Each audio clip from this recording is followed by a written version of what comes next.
On the final day of April 1774, the Minerva was plying the waters of the Atlantic Ocean, headed for Boston.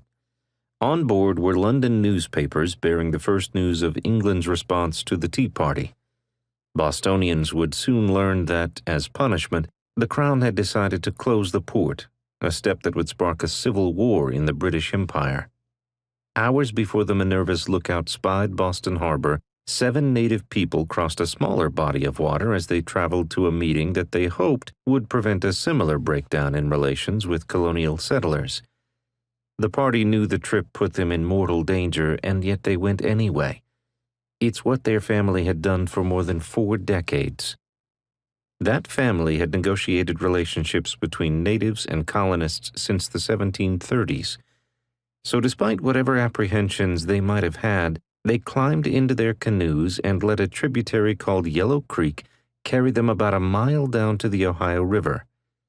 Today they would have passed under Ohio Route 7 and a graffiti-covered railroad trestle right as they caught the big river's course. Paddling against the current, they soon reached their destination, a small log cabin that sat just up from the eastern shore on a piece of ground known as Baker's Bottom.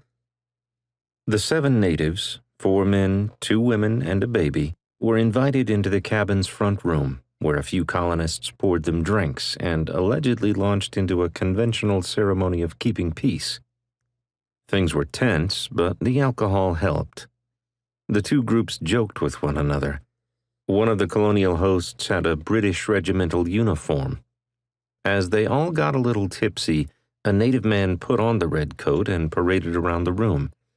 Someone proposed a shooting contest as a diversion and perhaps to further clear the air. Several went outside and identified a target. "You go first," the white men told the natives, and the latter fired, leaving themselves disarmed. The trap was sprung. There were more than a dozen colonists hiding in the back room of the cabin. When the shooting started, the crouching, silent men leapt into action, running out into the yard, advancing on the unsuspecting natives, who turned and sprinted for their canoes. Bullets took down one man, then another and another, spilling blood over the ground as acrid gun smoke rose into the air. An elderly woman also fell. A second native woman clutched her baby and ran for the water's edge. When she realized escape was impossible, she turned and begged the men to spare the child's life. "She's the daughter of a white man," the mother pleaded about her child, hoping that might convince them. They paused and allowed her to hand over the baby before shooting her in the face. 3 more natives, worried about what might be happening across the way, had come looking for their relations.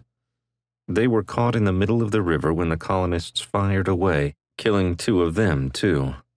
One, a woman, survived, but was gravely wounded and barely made it to the other side.